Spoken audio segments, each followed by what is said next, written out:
Assalamualaikum warahmatullahi wabarakatuh. Kembali lagi bertemu dalam pembelajaran online kita. Pada pembelajaran kali ini kita akan mempelajari mengenai kaidah kebahasaan dalam teks deskripsi.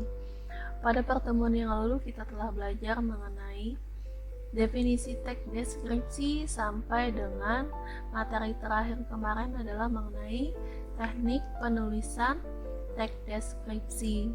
Nah, pada pertemuan kali ini yang akan kita pelajari pada kaidah kebahasaan teks deskripsi adalah yang pertama adalah mengenai kata umum dan kata khusus. Kemudian ada kalimat umum dan kalimat perinci. Tadi adalah katanya, sedangkan yang kedua yang akan kita pelajari adalah mengenai kalimat. Yang ketiga adalah mengenai kalimat penginderaan, ini berkenaan dengan panca indera. Kemudian ada majas perbandingan, sinonim kata, dan yang terakhir adalah mengenai kata depan di dan awalan di. Kita bahas yang pertama adalah mengenai kata umum dan kata khusus. Kata umum ialah kata yang memiliki makna dan cakupan pemakaian yang lebih luas. Kata-kata yang termasuk dalam kata umum biasa diistilahkan dengan sebutan hipernim. Sedangkan kata khusus adalah kata-kata yang ruang lingkup dan cakupan maknanya lebih sempit atau disebut juga hiponim. Jadi kata khusus ini sifatnya lebih sempit atau lebih detail, lebih terperinci kepada objek tersebut, sedangkan kata umum ini adalah sifatnya lebih luas atau umum. Kita contohkan. Di sini ada kata melihat. Kata melihat ini termasuk dari kata umum. Sedangkan kata khusus dari kata melihat ini adalah menengok atau melirik. Kita contohkan dalam kalimat perbedaannya. Di sini ada kalimat yang kata umumnya. Ayah melihat adiknya yang sedang dirawat di rumah sakit. Kata melihat tadi adalah masuk ke dalam kata umum. Kemudian kalimat yang kedua ini jika menggunakan kata khusus, ayah menengok adiknya yang sedang dirawat di rumah sakit. Dan kalimat yang ketiga jika menggunakan kata khusus yang melirik, yang merupakan turunan dari kata melihat, ayah melirik adiknya yang sedang dirawat di rumah sakit. Jadi menengok dan melirik ini adalah masuk ke dalam kategori melihat. Contoh lainnya, misalkan diambil contoh kata umumnya adalah bergerak. Kata bergerak di sini bisa saja kalian berjalan, bisa saja kalian berlari, atau bisa saja kalian melompat. Itu adalah termasuk dalam kata khusus dari kata umum bergerak. Atau contoh lainnya, misalkan kata umumnya adalah warna merah misalkan. Kata merah ini juga mempunyai turunan atau kata khusus atau hiponim lagi. Misalkan dari warna merah ini turunannya adalah merah marun, merah bata, atau juga kadang ada beberapa yang diistilahkan dengan merah keemasan. Jadi merah marun, merah bata, merah keemasan, atau mungkin warna merah yang lainnya yang lebih spesifik itu adalah turunan atau hiponim dari kata umum merah. Kita lanjutkan ke kata kalimat umum dan kalimat perinci. Kalimat umum dan kalimat perinci di sini hampir sama dengan kata umum dan kata khusus, cuman perbedaannya di sini yang dibahas adalah kalimat, bentukan dari beberapa kata. Kalimat umum adalah kalimat yang berisi pernyataan secara umum atau secara luas.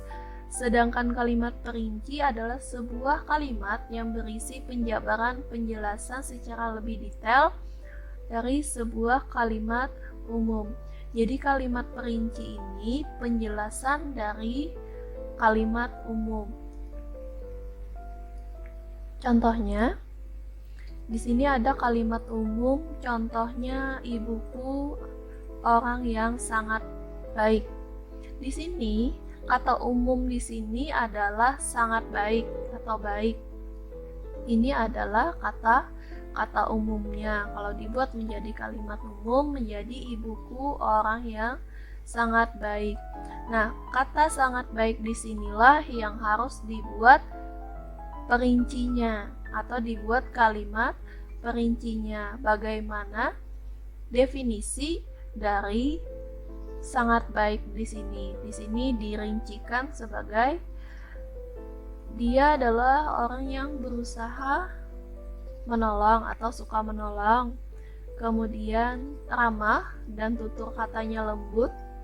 Kemudian juga dirincikan dengan mempunyai wajah yang teduh dan selalu tersenyum, karena tidak mungkin kalau orang yang diistilahkan sangat baik mempunyai tutur kata yang kasar atau wajah yang seram kan. Kemudian tidak pernah terlihat marah-marah atau membentak. Jadi seperti itu. Jadi ada kalimat umum, kemudian kalimat perincinya di sini adalah rincian atau penjelasan dari definisi atau pernyataan kalimat umum sebelumnya. Kalau dibuat menjadi sebuah paragraf, susunannya adalah seperti ini. Ibuku orangnya sangat baik, dia berusaha menolong semua orang. Kemudian dia ramah dan tutur katanya lembut kepada siapa saja. Wajahnya teduh dan selalu tersenyum, tidak pernah terlihat marah-marah atau membentak.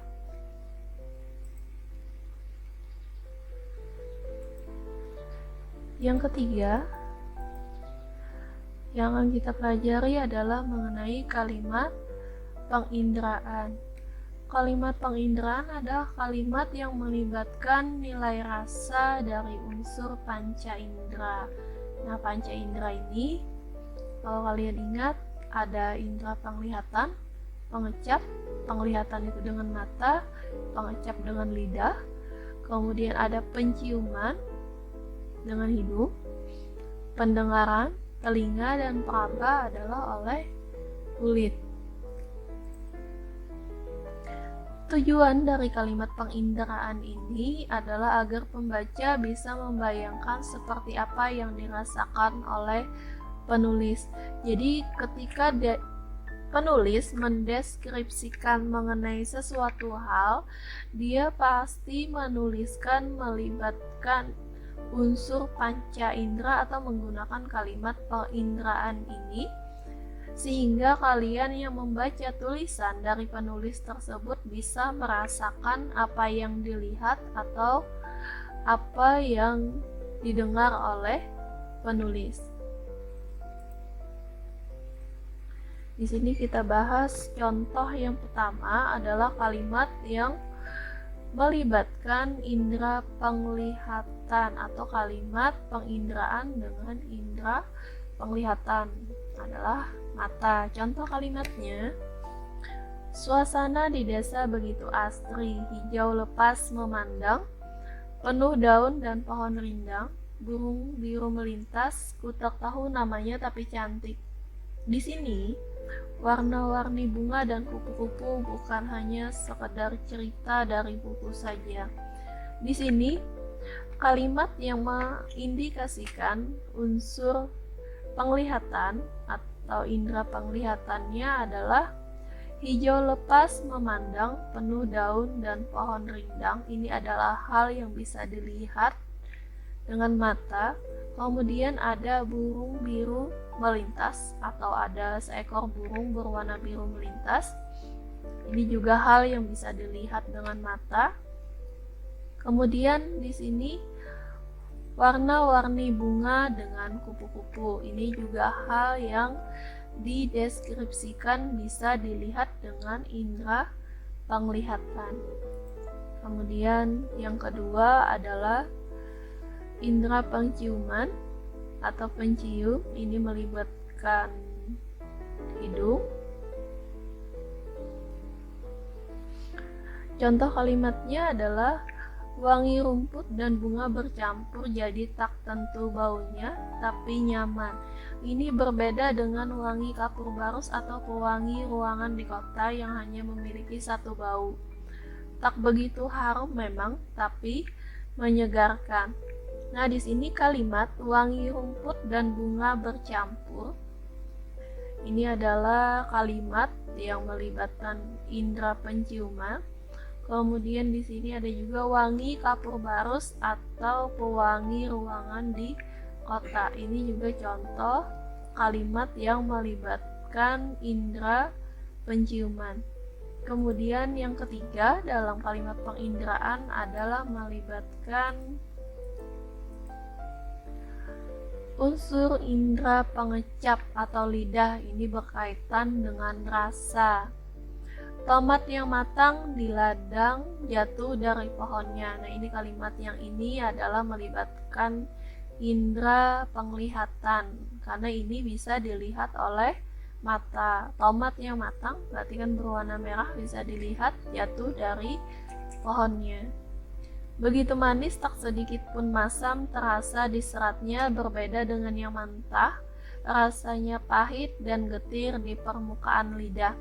Nah, kalimat yang mengandung indera pengecap atau perasa di sini ada pada kalimat begitu manis tak sedikit pun masam terasa di seratnya. Kemudian rasa pahit dan getir ini adalah kalimat yang melibatkan indera perasa. Kemudian yang keempat adalah kalimat dengan indera pendengaran atau dengan indera telinga. Di sini contoh kalimatnya adalah air sungai mengalir di sana. Gemericik suaranya menambah asri suasana. Burung kecil bernyanyi diiringi bunyi seruling petani. Aku tak hafal lagunya, tapi merdu. Di sini kalau kita bahas air sungai mengalir di sana, ini juga termasuk indera penglihatan karena ini adalah hal yang bisa dilihat. Kemudian yang termasuk indera pendengarannya adalah gemericik suaranya menambah asri suasana. Jadi di sini ada suara air. Kemudian burung kecil bernyanyi diiringi bunyi seruling petani. Nah, si penulis juga ada mendengar bunyi kicauan burung dengan bunyi seruling. Jadi ini adalah contoh kalimat yang melibatkan indera pendengaran. Yang kelima atau yang terakhir adalah melibatkan indera peraba atau kulit. Contoh kalimatnya, aku terbaring di atas rumput, lembut rasanya, seperti terbaring di atas bulu-bulu halus kemoceng. Angin berhembus meraba mukaku, sejuk dan lembut kurasa.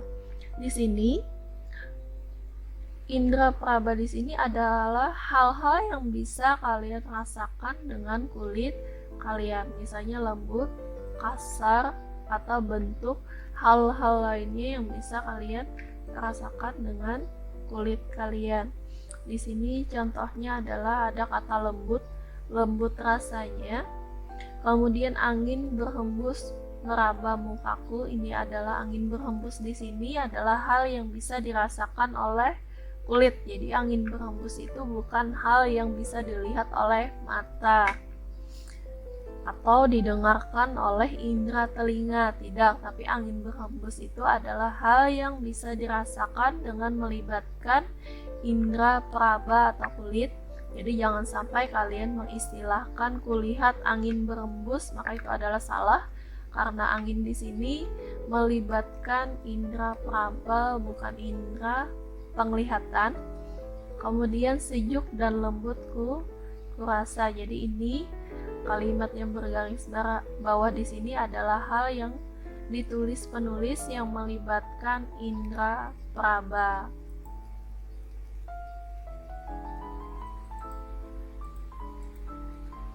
Kemudian kita dalam teks deskripsi juga menggunakan majas perbandingan.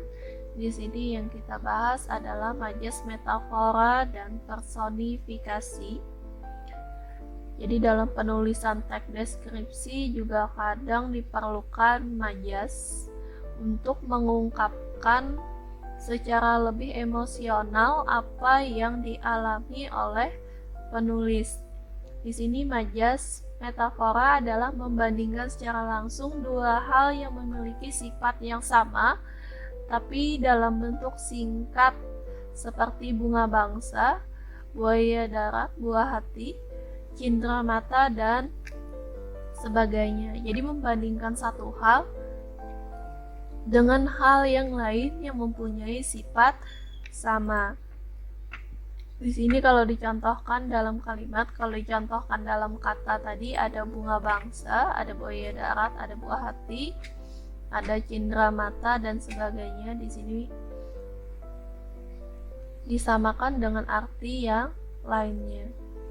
Contoh dalam kalimatnya, misalkan perahu itu membelah ombak. Nah, kata membelah ombak di sini seolah-olah ujung perahu yang lancip itulah yang ketika perahu tersebut bergerak, dia bisa membelah gelombang laut ke sisi kiri dan ke sisi kanan. Makanya pergerakan dari ujung perahu tersebut diibaratkan seolah-olah dia bisa membelah ombak. Kemudian contoh yang kedua, bahkan cemara pun akan gugur daunnya. Hal ini disamakan dengan maksud kehidupan tidaklah abadi. Seperti yang kalian ketahui bahwa pohon cemara ini adalah jenis pohon yang sangat jarang daun ataupun rantingnya rontok. Jadi bisa diibaratkan dengan sebuah kehidupan yang abadi. Kemudian ada majas personifikasi.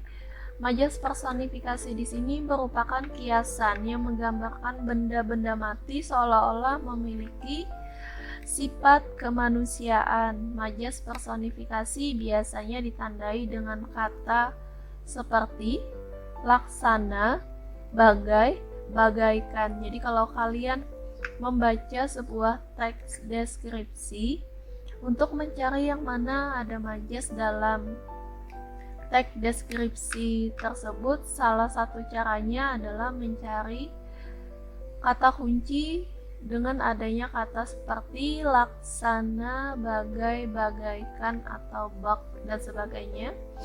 Itu juga adalah termasuk ciri-ciri dalam majas personifikasi. Dicontohkan dalam kalimat, daun kelapa yang melambai-lambai menambah sahdu sangat saat kami beranjak pergi. Nah, di sini majas personifikasinya adalah daun kelapa yang melambai-lambai. Jadi majas personifikasi ini adalah mengibaratkan benda mati, baik itu hewan, tanaman, atau benda lainnya, seolah-olah memiliki sifat manusia atau bisa bergerak. Di sini contohnya adalah daun kelapa yang melambai-lambai. Jadi daun kelapa ini dengan kata melambai-lambai di sini adalah contoh majas personifikasi. Maksudnya dalam kalimat di sini adalah daun kelapa yang tertiup angin akan bergerak-gerak. Jadi seakan-akan daun kelapa tersebut melambai-lambai.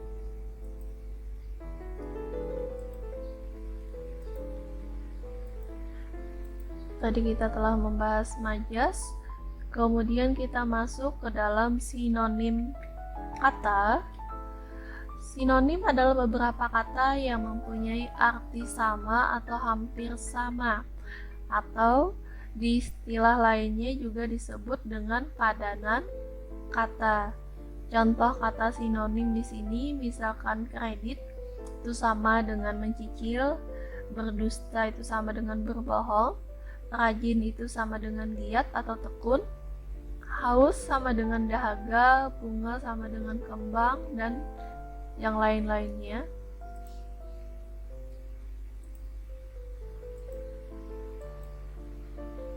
Kemudian yang terakhir yang akan kita pelajari adalah mengenai awalan di dan kata depan di. Nah, di sini ada kata di, cuman ada dua posisi yang berbeda, yaitu kata di sebagai awalan dan kata di sebagai kata depan. Di sini kalau kalian cermati, ada kata di yang dengan menggunakan tanda strip, ada juga kata di yang tidak menggunakan tanda strip. Oke, penjelasannya sebagai berikut. Jadi kalau awalan itu ada tanda stripnya untuk penulisannya, sedangkan kata di yang tidak ada tanda stripnya ini adalah kata depan. Kita lanjut ke pembahasannya. Kenapa jadi pada awalan ada tanda strip, tapi pada kata depan ketika di tersebut diposisikan sebagai kata depan tidak ada tanda stripnya. Awalan di biasanya diberi tanda garis strip dalam bentuk tunggal sebagai penanda bahwa penulisannya harus ditulis serangkai, tidak ada pemisah antar kata.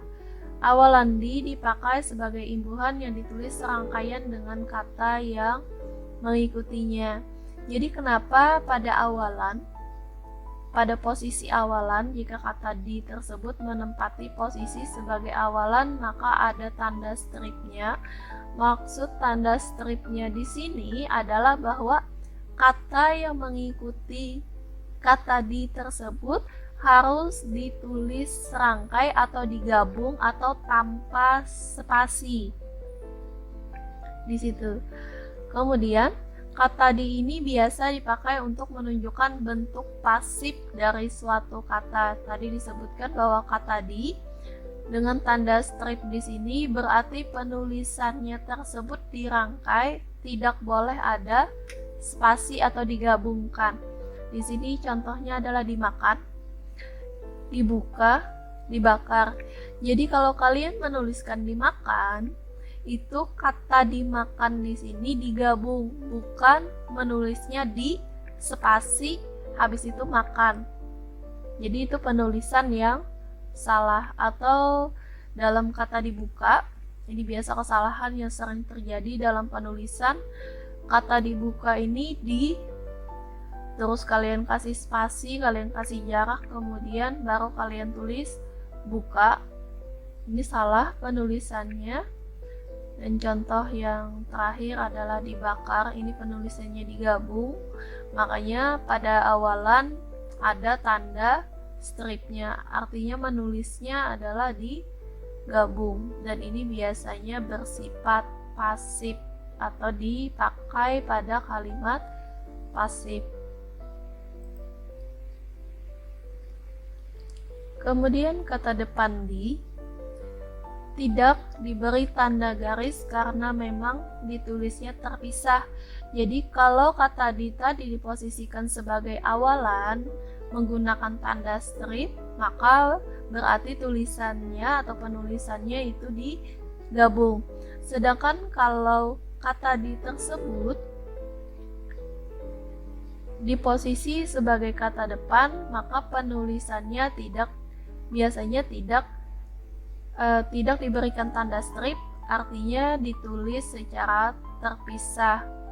Sesuai fungsinya, kata depan diletakkan di depan kata dan berfungsi sebagai keterangan tempat atau lokasi. Jadi kata di sini biasanya bukan sebagai kalimat pasif, tapi sebagai keterangan tempat atau suatu lokasi, misalkan di sekolah, di rumah, di pasar. Nah, sekolah, rumah, dan pasar di sini adalah keterangan tempat. Dan penulisannya di sekolah, di rumah, dan di pasar ini kata di-nya bukan digabung, tapi malah dikasih spasi. Jadi hati-hati jangan sampai terbalik dengan awalan di. Jadi kalau awalan di itu digabung dengan kata setelahnya, contohnya dimakan, dibuka, dibakar, ditutup, seperti itu digabung di-nya. Tapi kalau untuk kata depan di itu dipisah penulisannya, di sekolah, di rumah, di pasar, atau misalnya untuk keterangan waktu di sore hari, di pagi hari, itu D-nya dipisah. Oke, demikian penjelasan untuk pertemuan kita kali ini. Terima kasih, sampai bertemu di pembelajaran selanjutnya. Tetap semangat untuk selalu belajar, kerjakan tugas kalian tepat waktu, dan wassalamualaikum warahmatullahi wabarakatuh.